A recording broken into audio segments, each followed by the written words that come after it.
Good afternoon, good evening, and good morning to everyone joining our weekly live Q&A with Dr. Mike Ryan and Dr. Maria Van Kerkhove on COVID-19.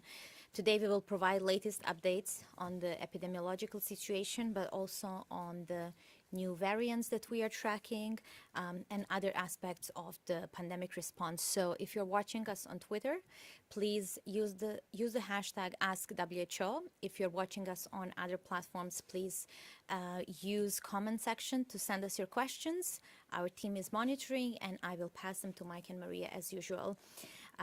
Good afternoon to both of you. It's been a while. You've been traveling around the world. So maybe we'll speak about the missions you've been to as well as part of this response in previous weeks, but maybe we can start with the epidemiological updates.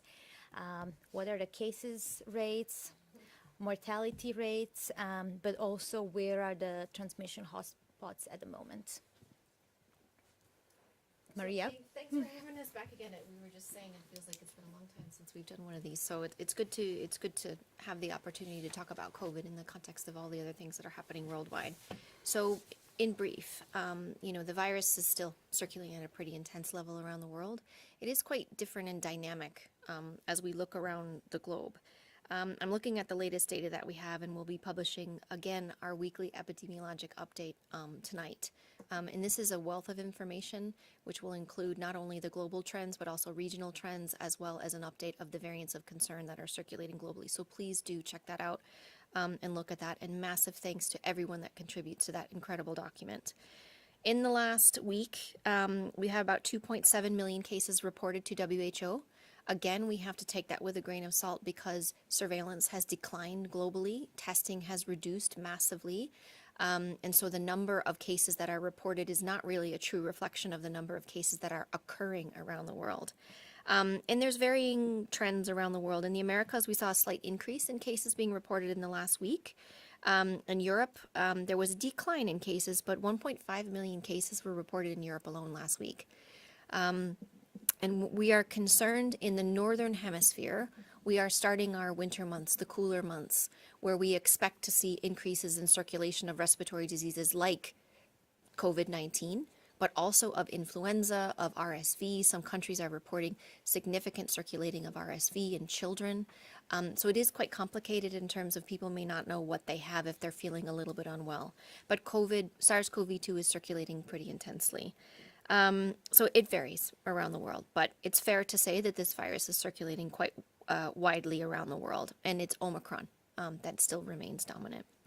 In terms of deaths reported, in the last week, there were 8,562 people reported dead last week from COVID-19. Again, that's really a very high number, given that we have vaccines that work very well at preventing death, that we have antivirals that prevent people from developing severe disease, and we have therapeutics that can prevent people who have severe disease from dying. So we really shouldn't be in a position to see this.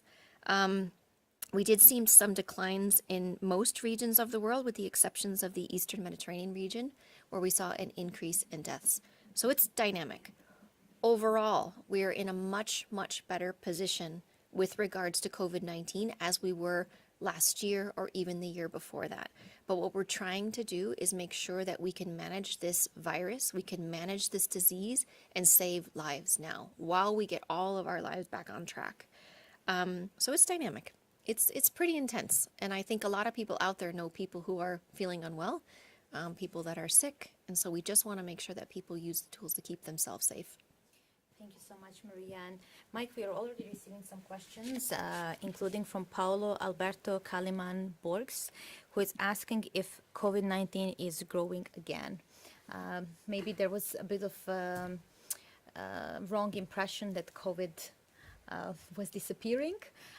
Maybe we can reflect on that. No, it's a good question, and what we've seen in the history of viruses, and particularly respiratory viruses like SARS-CoV-2 that causes COVID, and we've seen it right the way through this pandemic.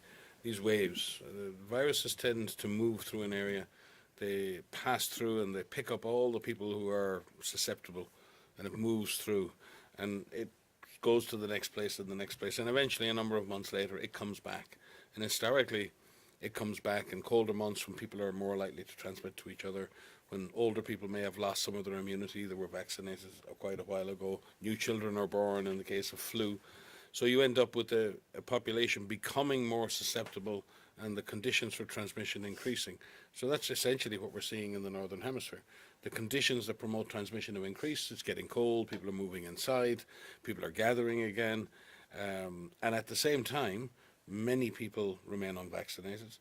Some very older and vulnerable people, it's been a while since they had a vaccine. They haven't had a booster, or they haven't had a variant-specific booster. So they may be reinfected, and a small proportion of them may get very sick. And Maria mentioned that we have the diagnostics, we have the vaccines to prevent disease, we have the therapeutics to reduce severity, but we're just not quite using them in the right way. We have all the tools in the toolkit, but we're not really using those tools most effectively. But again, Maria said, the most important thing I think Maria said was we're in a much better place than we were, but that doesn't mean we should become complacent. Yes, we don't have our ICUs full of patients, we don't have our hospitals overwhelmed, we don't have our health workers on the rack, but 8.5 to 10,000 deaths of reported deaths a week, that's a lot of people dying, especially for what now is a preventable death. So I do think we need to be very vigilant, particularly in the Northern Hemisphere now heading into the winter period, especially with the co-circulation of influenza. And it's also about recognising that our health systems are not as strong as they were. Everyone out there feels that. Everyone out there knows that the health systems have longer waiting lists. Other health services have been disrupted. In some countries, health services budgets have been cut to make up for the extra spending done over the last few years. Our health workers are really tired. They're still very committed, but they're tired. They're tired mentally, they're tired physically. So we have to be very careful not to put our health systems under undue stress this winter. Because I think the presumption that we just press a red button and all of a sudden the health system will jump back into action if we get a large surge of cases, I think that's a false assumption. I think health workers will jump back into action. They'll do what they always do, bravely and courageously. But I think they're tired. I can feel that fatigue myself. I think everyone has that feeling. And I just hope we don't push our systems this winter. And the best way for us not to push our systems is to make sure that all the vulnerable people are vaccinated, that we're using the diagnostics early, so when a GP or a frontline health worker sees a patient, they can do a rapid test and see if the person has COVID. They can get that person on an antiviral, even if they're vaccinated.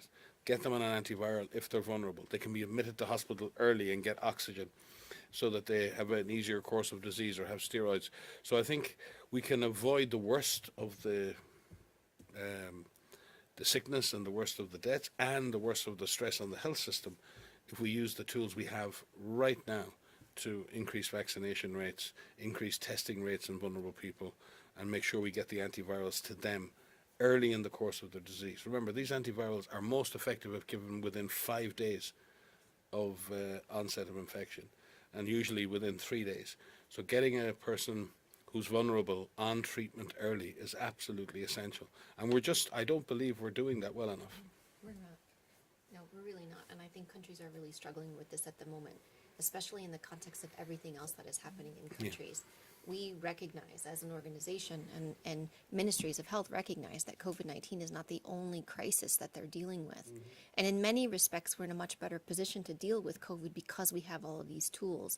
But the ability and the capacity to deal with COVID in the context of influenza, in the context of monkeypox, in the context of RSV, in the context of war and of climate change, droughts and floods and displacement and all of the other things is really challenging at the moment. So what we're spending our time on doing right now is to work with countries, work with ministries of health and beyond ministries of health to right-size the response. How do you adapt and tailor the response to the needs of the people? And the big needs we see right now are preventing that severe disease and death because we can, because we have the tools to do so. But also in preventing those severe disease, you're reducing the burden on healthcare systems that need to be ready for all of the other diseases that are circulating. Because in the past 2.5 years, we've had many people who have needed cancer treatment that haven't received the treatment that they've needed. They haven't received for a number of different diseases. I use cancer as an example, but there are many others that are out there. So we need to get the world back on track to not only live our lives safely, and get our kids healthy and happy and in school and to pursue education and all the things we want to pursue as people. We need to make sure our health systems can deliver the health care for all of the essential medical services that are out there, because the need is great. And we really backslid. We were backsliding over the last couple of years. So this is of primary focus to us. So I hope the people that are listening to us on these lives, from Mike and me and from you, Alex, is that you don't think we're talking about with the lens of just COVID only. We're not. We're trying to put this in the context of all of the other challenges that you're facing, because we recognize that, but we just can't lose sight of, and we can't become complacent, as Mike has said. We just need to kind of keep it up and make sure we do what we can with the tools that we have. Thank you both. We have a few questions on existing tools or maybe coming tools. Mike, here is a question from a viewer on Twitter. When can we expect nasal vaccine? And would that actually be a game changer in preventing transmission of COVID-19? Yes, it could. To answer the second part of the question first, I've been talking about nasal vaccines since the very beginning of this pandemic. And for those out there that are not aware of that, we use different vaccines in people. We inject vaccines, and they're called parenteral or intramuscular vaccines, or we give vaccines by the oral route, or we give vaccines by the nasal route, like a spray. Those sprays you use to unblock your nose, they're exactly how a nasal vaccine is given. Historically, we tend to give injectable vaccines, and we don't have that many oral vaccines. Oral polio vaccine, everyone as a kid, now we don't give the sugar lump, but for those who are a bit older, you probably got your polio vaccine on a lump of sugar. Now there's no sugar. And those drops. And what the aim of those vaccines, oral vaccines for polio, even though there's an injectable vaccine, is the injectable vaccine protects you from being paralyzed. The oral vaccine creates immunity in your gut, and it stops you being infected, and more importantly, stops you passing the infection on to other persons. We've not developed broadly for respiratory infections. We've tended to stick with the injectable vaccines to prevent illness, because the purpose of an influenza vaccine is not really to prevent transmission. It's meant to stop a person who is vulnerable from having a severe influenza disease, and at that level it works very well. If you want to stop transmission of a respiratory virus, you really should be trying to induce immunity in the respiratory pathway, in the lining of the nose, the lining of the throat, the lining of the lung. And really the only way to do that effectively is to give some kind of a nasal spray that contains a vaccine. And they've been under development, and they're very straightforward in terms of technology, and there are companies working on the delivery system, companies working on the vaccines. I don't know when we'll get them. They're in various stages of trials. They certainly could be game changers, because what they do is give you that broad-based mucosal immunity, preventing the infection in the first place. And that would, in effect, potentially be able to stop transmission. But it depends how effective they are in stopping that transmission. They could also be much cheaper, because oral vaccines or nasal vaccines, you're not injecting something into the body, so they can be much more mass produced, and very often have a stronger safety profile. So I think there are a lot of advantages, but it remains to be seen how fast we'll get them, and then will the demand be there? Will there be a market for those vaccines for the companies to sell? That remains to be seen as well. But I think if we're thinking about the next pandemic, and I hate talking about the next one before this one's over, but I really do think that we have to get much better and quicker at developing different types of vaccines quicker in a pandemic response. For example, if we had to stop transmission, let's say this was a very severe infection, and let's say we really needed to shut down transmission, we would have been very late with a vaccine like this, very, very late. So I do think there's a real need to invest strategically in vaccines delivered by that route, respiratory oral route, and they would be, I believe, game changers, and potentially could be very, very cost effective as well in terms of their price profile.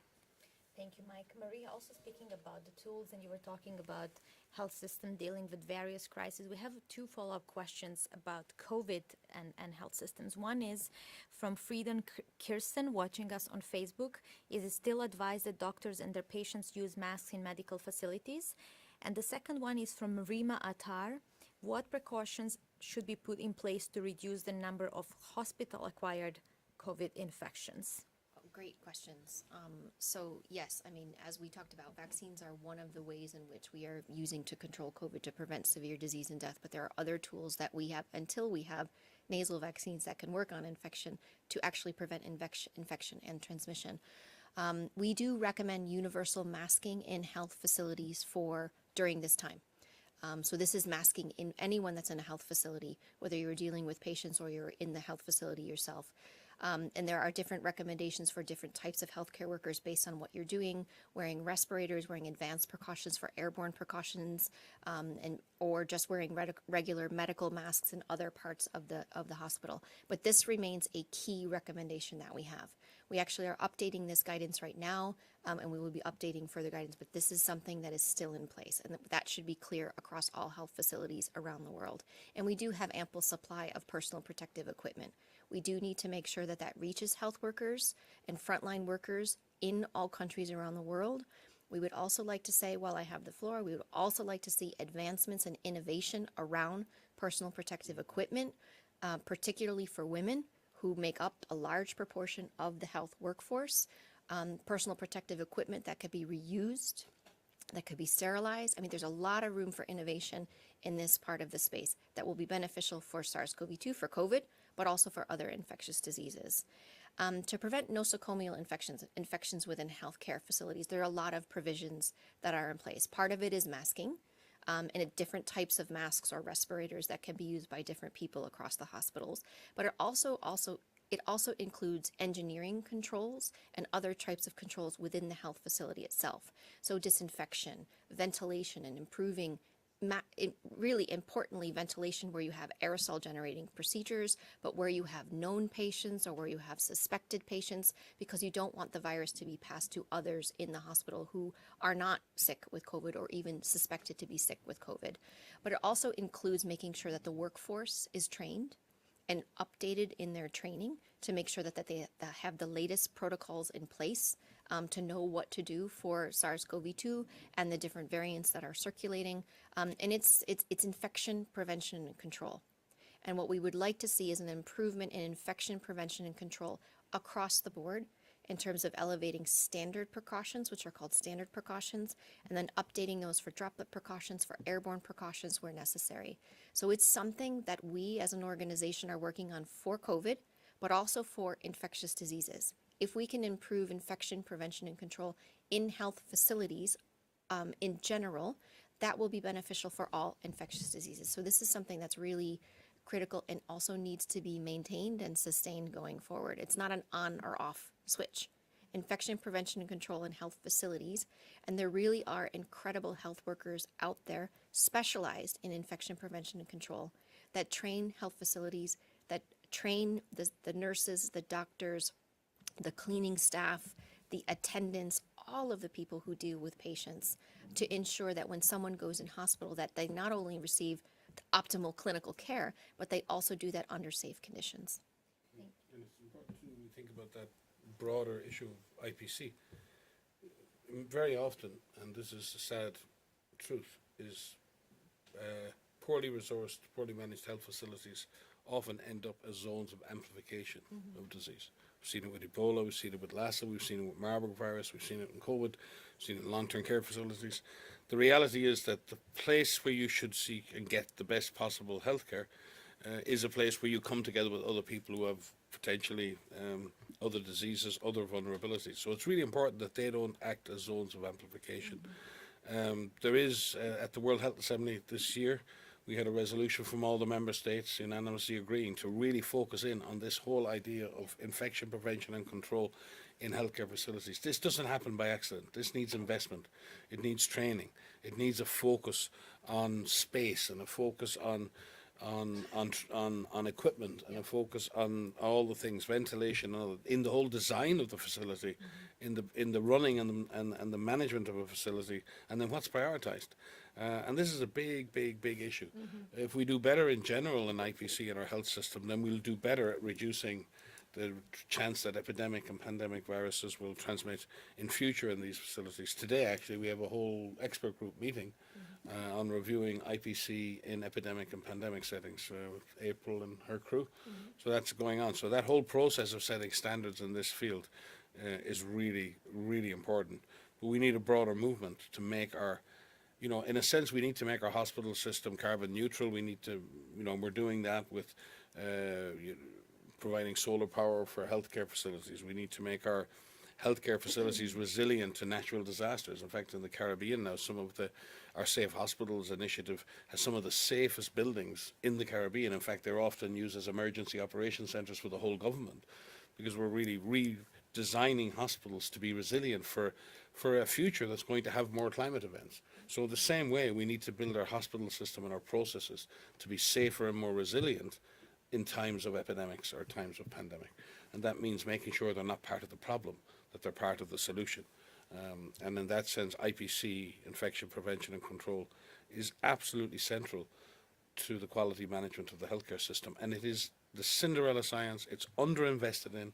We have heroes here working in WHO, April and Benedetta and all their teams, and Rudy and others, and people who are really committed to this. But I feel for them, because it's easy for us, and we're doing epidemic response, and other people are doing health systems financing, and it's great. But when I see the attention that they get compared to the attention that other areas in the organisation get, it really it's not fair. And we as WHO need to give more attention to this, but the health systems and people at national level need to as well. Thank you so much, Mike. We're getting some questions, and we've seen a lot of reports in the news, Maria, about the new Omicron sublineages XBB and BQ.1 that are driving transmission at the moment. So can you please tell our viewers, what do we know about these sublineages? We've seen some reports that are saying that these are more fit. You were already educating us about what does it mean for a virus to be fit, but what do we mean in the context of Instagram version of it. of those sublineages, and are we seeing more hospitalizations? Do vaccines and tests still work? Yes, so there are a lot of viruses that are circulating right now. We talked previously about the cases, but at the present time, Omicron variant of concern is dominant worldwide. And among the sublineages that are circulating, the most common reported sequences are of the BA.5 sublineage, with almost 80% of the sequences that are reported worldwide being of the BA.5 and their sublineages. XBB, is a recombinant of actually two BA.2 sublineages, and specifically BA.2.10.1 and BA.2.75. And in fact, your question was that it's dominating transmission. In fact, it's not. It's one of the more than 300 sublineages of Omicron that we and our partners are tracking worldwide. It is receiving attention, and rightly so, because we do see a growth advantage of XBB, of this recombinant. And we are seeing increases in case detection in some countries. Been reported in Singapore, we've seen some news in that, where we've seen most of the cases in Singapore be of this XBB sublineage, of this recombinant. One of the big things we look at beyond transmission is severity. And we look at, is there a change in severity? For example, are more people requiring hospitalization who are infected with XBB? And we don't see that. We don't see signals of a change in severity of the XBB recombinant. And that's important, but we're still continuing to watch. At the present time, there are less than 900 sequences that are available of this recombinant. So it's still low levels of circulation, but we need to keep an eye on it because it is Omicron, because it has a large number of mutations like all of the Omicron sublineages, and because it has this fitness advantage, the question that you ask. Transmission is driven by several factors. One is the mutations themselves. And the mutations allow the virus to adhere to our cells more easily and infect us more easily. And Omicron replicates in the upper respiratory tract compared to the lower respiratory tract, which is what we saw for other variants of concern. So it's very effective at transmitting. But the other thing we look at is immune escape, meaning if we've had either a previous infection or vaccination, what's our likelihood of getting infected if we were exposed to this subvariant? And we are seeing reinfections. This is something that we expect. The vaccines that are currently in use are incredibly effective at preventing severe disease. That's really important for viewers to hear, but they don't prevent infections, or they don't prevent all infections, and they don't prevent all transmissions. That's not what they're designed for.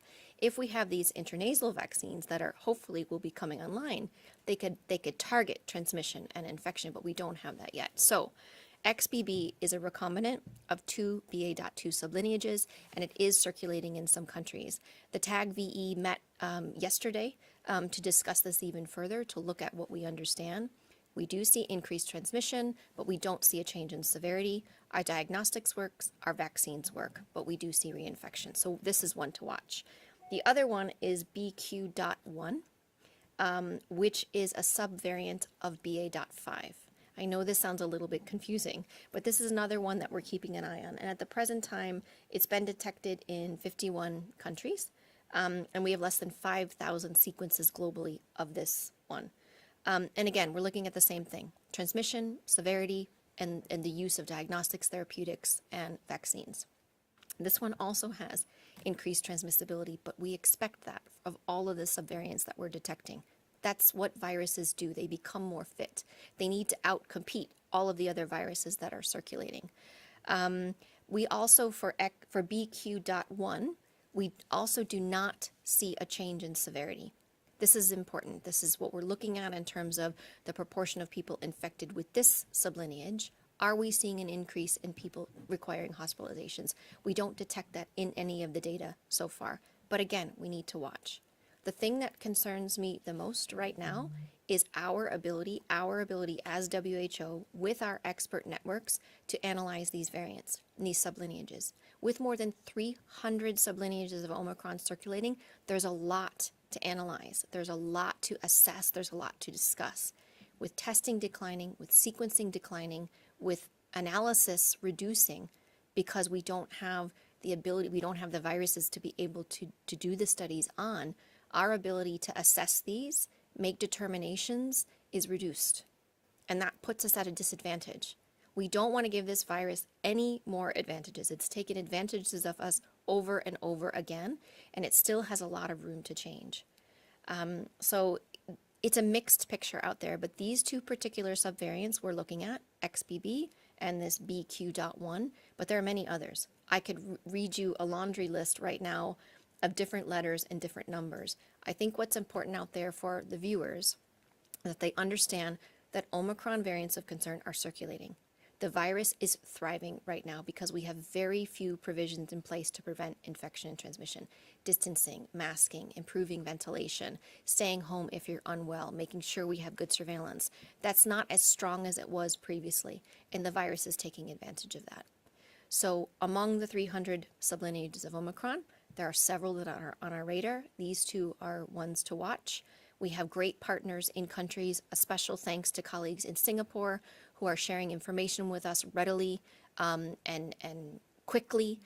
Colleagues in India who are also doing the same, who've detected this XBB, but there are many other countries as well. We have thanked colleagues across South Africa and the UK and the US and Denmark, and I shouldn't list because I don't mean to not say some, but we're really grateful for our partners. We cannot assess these variants without help from our partners. We need strong surveillance. We need strong sequencing. We need transparency in the reporting of these variants so that we could do these assessments. Thank you, Maria. Do you think, due to the decreased testing and sequencing and surveillance at the moment, that we may be missing some of the new variants or new recombinants circulating out there? So we have seen a decline in surveillance and in sequencing. We do, I should say, though, in the last 2.5 years, the ability to do PCR-based testing at national and subnational levels has improved drastically. This is built upon the shoulders of giants, the GISRIS system that was built for flu, the MERS systems, the polio, HIV, TB. A lot of systems that were in place have been utilized for SARS-CoV-2. So detection has increased compared to a couple of years ago. Sequencing has also improved dramatically around the world. I mean, dramatically. In countries that didn't do their own sequencing 2 years ago, now have the capacity, the ability, the knowledge, the technology to do that. When we look as a whole at SARS-CoV-2, the amount of sequencing has dropped about 90% since the beginning of this year. And that puts us at a disadvantage compared to where we were a year ago. The concern that we have is with so many sublineages circulating worldwide, we need to have intelligent sequencing. We need to have geographically representative sequencing. It's not just more. We don't want more. More for the sake of more is not what we're after. We're after geographic representation so we have good eyes in countries around the world. And we need countries to feel the safety in reporting that to us and not have any negative effects of that in terms of travel bans or other things like that. And that's a significant concern to us. So we're not in a great position. We're better off than we were 3 years ago, but in terms of where we need to be for SARS-CoV-2, it needs to be improved. And the systems we have for SARS-CoV-2 for COVID will be beneficial for other circulating pathogens. We're not just saying put a system in place for this virus. We're saying put a system in place for infectious diseases, for viruses that circulate.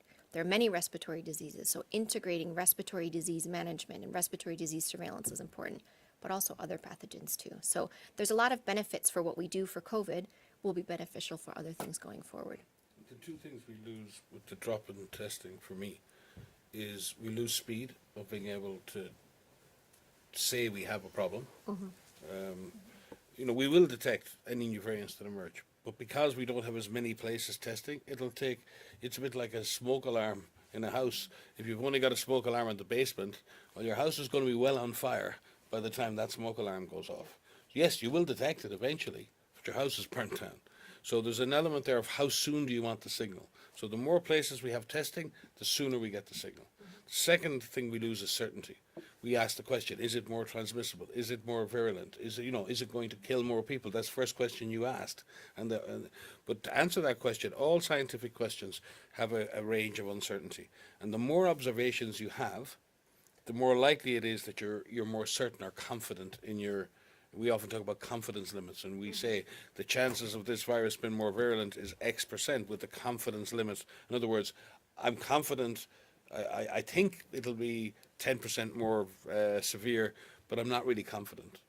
It could be 0 and it could be 100. Well, that's not very confident. What do you mean? 10% as an estimate is no good. But if I can tell you that, yes, it is 10% more severe, and the confidence on that is somewhere between 9 and 11%, then you know, okay, that's a good estimate. That's going to be a significant increase, and they're quite certain about that. And in science, that's the issue for me. It's the data that gives you more certainty around your estimate or more certainty around your calculations. So the more observations we have, the quicker we can be, or the more places we're observing, and the more observations we have, the more certain we can be about the impact of these. And they're very important pieces of information to formulate policy, to change vaccines, to beef up measures if needed. And while I have the microphone, we were talking before about recombinance and virus evolution.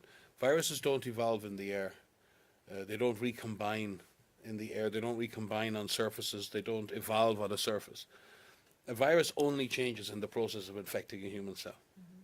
It has to infect you, and it's in the process of reproducing itself that the mutations occur. It's in the process of two different viruses infecting one human cell together, and what comes out the other end is a recombinant virus. Recombinant virus is very, very different to the parent viruses. And most of the time, they're not much better. A lot of the time, they're even worse at transmitting. They're ineffective. But just now and again, we get one that is very well adapted. That's why we get pandemics of influenza. When we get a pandemic of influenza, it's called a pandemic shift. It means a recombination of old viruses to give us a new pandemic strain. So pandemics of influenza are generated by recombination of viruses, not by sequential evolution. So when we start to see recombinant viruses becoming efficient at transmission in human populations, it's really important we keep an eye on them. Thankfully, XBB looks like it's got a transmission advantage. It doesn't look like it has any advantage in terms of morbidity or mortality at this stage, but we need to watch those viruses. But again, if we reduce the number of infections, if we keep the number of people infected as low as possible, then the virus doesn't get a chance to do all of this evolving. Because someone asked me the other day, how does the virus evolve? As if, in terms of, does the virus sort of sit on a surface and evolve, or does it, as it moves through the air, is it changing? It's not. It only changes, in a sense, through the process of reproduction. And reproducing itself inside the human cell. And that's when all the mutation and all the evolution happens. So the more we reduce the number of people infected, especially people infected with long-term infections, then the more chance we have of keeping these under wraps. But I think, for me, the amount of Maria is right. It's not about going back up to where we were at testing. But it's tough for people. I see it. PCR testing, because, for example, the antigen testing is going on. It's great. People are using antigen testing for themselves. The problem is the antigen test doesn't give you a genetic sequence. So a certain proportion of people have to go forward and have a swab of their nose, and that swab goes and gets taken for genetic sequencing. And a lot of governments have withdrawn support for that testing. You have to pay now. So it's hard, because you go and get a PCR test done, it's $110. So who's going to pay for that? So there's a lot of gouging going on, and there's a lot of companies charging a lot of money for testing. That's way above any markup. It's way above any. It's profiteering. It's absolute profiteering. So, the governments came in well and put in place government-supported testing regimes, and we got lots of testing, and they deserve credit for that. Now, the market, in a way, should define a cheap testing regime, but it doesn't, because the testing costs have shot back up. And it's very hard to get tests in some countries for less than $100. And who's going to pay $100 for a test? That's a problem. So I do think we need more government-supported testing, sentinel sites for testing. You see the government in the UK do these cross-sectional surveys, and they do systematic population-based. I think we in the science community, we in the public health community, have to adapt to that new reality. And while the testing has collapsed, we need to find better ways of doing systematic population-based testing that's free for people, not relying on over-expensive commercialized tests out there, hoping that those tests then are sent on for sequencing. That seems to be the way the system is operating. I don't know, Maria, it seems to have gone to that sort of very disorganized phase. So it's not just less testing. It seems to be very disorganized testing. It is. And we get a lot of questions of why do you care if there's a lot of infections? If people aren't dying, why do we need to care about COVID-19? And there's two major reasons. There's lots of reasons, but two major reasons. One is because as this virus circulates and replicates in people, transmits between people, it has that opportunity to change. You've heard us say a lot. The more it spreads, the more opportunities it has to change. That has not slowed down. And in fact, there's so much diversity within Omicron. We're not tracking one subvariant or two subvariants. There's 300 that we're looking at, and we have to keep an eye on that. She knows the name of every single. I know the name of. Don't make. No, yes, but we really have some amazing people around the world that are helping us do this. But the other reason is long COVID. The other reason is the long-term effects of repeat infections, or even just a primary infection, one infection. We are understanding this. We're learning about this now. There's a lot of research that's coming out. There's a lot more research that needs to be done. But the virus is relatively new in the human population. It's been circulating in us for 3 years or so now. But that's young. That's very, very new. And there's a lot of room for it to change, and there's a lot of learning that we have to do. So we can't only focus on preventing severe disease and death. There's two sides of this equation. We have to reduce morbidity and mortality, and we can do that. But we also have to reduce the spread. The calibration of that is, how do we do that while letting people live their lives, which is what we want. Lives and livelihoods are at the forefront of what we do, making people ensure that they live their best self, their best lives, but we have to reduce the spread. Testing is a critical component to that. With reduced testing, our agility, our speed, and our certainty is reduced. And that concerns us. That concerns me a great deal, because the questions to us hasn't reduced either. We're constantly asked, what does this mean? What is this? And in the world of clickbait, in the world of sensational headlines, this is really scary. So again, for the people out there, we want you to know that there are people around the world that are looking at this. We need governments to increase and right-size their response in terms of surveillance and in terms of testing and in sequencing so that we have that ability to track this virus. Thank you both. This was a really great explanation for all of us who are non-experts in the field. Maybe before we close, given that you explain as well some of your concerns in the current status of the pandemic, to reflect on what Dr. Tedros recently said, that we are in the best position to end COVID as a global emergency. Are we still there? And some of our viewers are asking, what are your prognosis or expectations for next year? We are coming to an end of 2022, so I think people are already thinking, is pandemic still going to be there next year? The virus will still be here next year. The question is whether we will still have an emergency next year, and that's, as Maria constantly says, is a little bit in our own hands, not so much in the virus's hands. I said it, I think that's a good 1.5 years more ago now, but I think we're coming down the mountain. But the danger is when you're coming down the mountain, it's usually in the evening time and the light is bad and you're very tired. And in fact, more people hurt themselves coming down mountains than going up mountains. So I do think we need to recognize that, yes, there is an end in sight, but there's also great danger in complacency. There's a danger in becoming overconfident that this is just going to fade away. We need to remain vigilant. We need to keep in place the tools that we know work. We need to maintain that focus and that perseverance and that determination to keep mortality as low as possible. And if we keep doing that, yes, we will get to a point where COVID becomes another respiratory disease, probably settling into a winter pattern.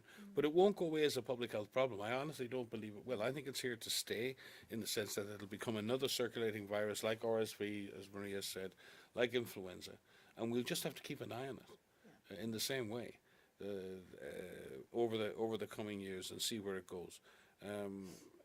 But I have great confidence in a sense that I think, difficult and all as the journey has been for us all, when I look at the fact that so many people in the world have now vaccinated, and you can see the rates of vaccination catching up in low-income countries, too late, but we're seeing that happening.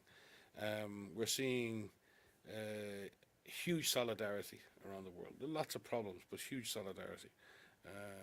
And we're seeing huge innovation, and we're seeing the huge coming together of people in cooperation. We've seen at local levels, small businesses, small and medium-sized enterprises support their communities. Communities support other communities. We've seen a lot of that. We've seen the bad side. Yes, we've seen the stigmatizing behavior. We've seen the abuse and the hit tax. We've seen our exhausted health workers. We've seen so many people die with underlying conditions, without oxygen. We've seen a lot of tragedy. And on the other hand, we've seen a huge amount of ingenuity and a huge amount of solidarity. And I was saying yesterday in a conference with Bill Gates about, we have a kind of a choice now going forward with COVID, and we have a choice with everything else.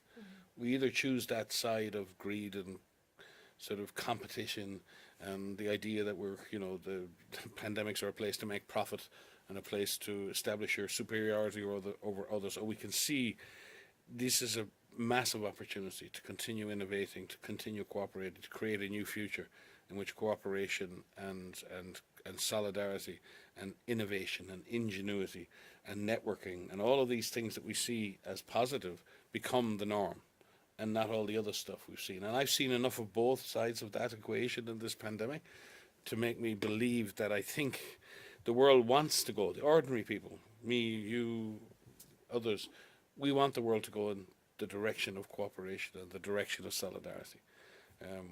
We need to bring our political leaders and others with us. But to go back to your question, Tedros was very careful when he said we're in a very good place to end the pandemic, but he said we're not there yet. Yeah. And that was missed in all the reporting, right? We're not there yet. And he was absolutely clear. And he was absolutely clear in outlining that there were obstacles to getting there, but not insurmountable obstacles. But we had to continue to focus on certain things. So I would agree with that as an assessment. I'm sure Maria, you have your own view on that. Can we end the emergency? Yes. Will we ever end COVID as a disease, or will we end SARS-CoV-2 as a virus? I would say unlikely. It will remain with us. An afterglow, maybe not a very pleasant one, but an afterglow of a major explosion that will last a little bit like the microwave background radiation in the universe. It's something that will reverberate for a very, very long time. But it shouldn't disrupt our economies, and it shouldn't disrupt our health systems, and it shouldn't be killing people. No, I mean, I agree with that. I think we're in a much better situation than we've ever been in to end this emergency. Dr. Tedros did say, we see the end, but we're not there yet. And I think that's the point. I mean, there's incredible hope that I have. There's incredible encouragement that I see because we have things that exist that can actually help us do this in every country. But the not there yet part is the one we have to focus on right now. And I know that's very difficult to hear because no one really wants to talk about this anymore. But the not there yet means, there's 30% of the world's population that hasn't received a single dose of vaccine. Out of almost 13 billion doses that have been administered worldwide, that's a gap that has to be filled. In every single country, there are pockets of vulnerable people, people over 60, 70, 80 years old, people who are immunosuppressed, people with underlying conditions, health workers who have not been vaccinated. That's what we need to be focusing on through the end of this year and into 2023. We have incredibly effective vaccines at preventing severe disease. We've sat for months saying there's no guarantee. There is no guarantee that we will have a vaccine. And we have many. And we still have innovation, we still have research. So reaching those targets is really critical. The other thing that I think we need to really pay attention to, which is really concerning to me at the moment, are the attacks on science and the attacks on scientists. So this virus will be with us. We will be living with this virus. We will be living with it responsibly. More research needs to be done. More work needs to be done. Science, scientists, public health professionals need this space to do that work, to do it safely, to do it to do it responsibly, to do it transparently, so that that information can be used to guide the response. This virus is not going anywhere. It will be with us, and we are still learning from it. These variants are showing us, long COVID is showing us that we still have a lot to learn, and we need to remain humble to that. But if science is constantly being attacked, if scientists feel threatened that they can't do their work, that puts us and the world in a vulnerable state. So we have to ensure that scientists have that space to work. And I think that's a big concern of mine, especially in recent travels that I've had. Very fortunate to go to a large number of countries in the last couple of months. But I hear this repeatedly. How are we going to be able to continue this work? How are we going to be able to do this when there's so much misinformation out there? There's so much disinformation that's out there. And that's something, of course, Alex, that we've been working really hard to fight against. But that is something that needs to be in focus because we need the trust of scientists to do their work. We need to communicate this clearly, and we're still working on that, as best as we can, and to communicate that uncertainty going forward because science is a process. But this is something, it's been nagging at me for quite some time. There's a lot of hope that's out there. There's a lot of incredible people around the world that are doing that here at WHO, in our regions, in our countries, but all of our partners around the world, and we need to allow them to have that space to work. Thank you so much to both of you today, and I also thank to all our viewers for their really great questions.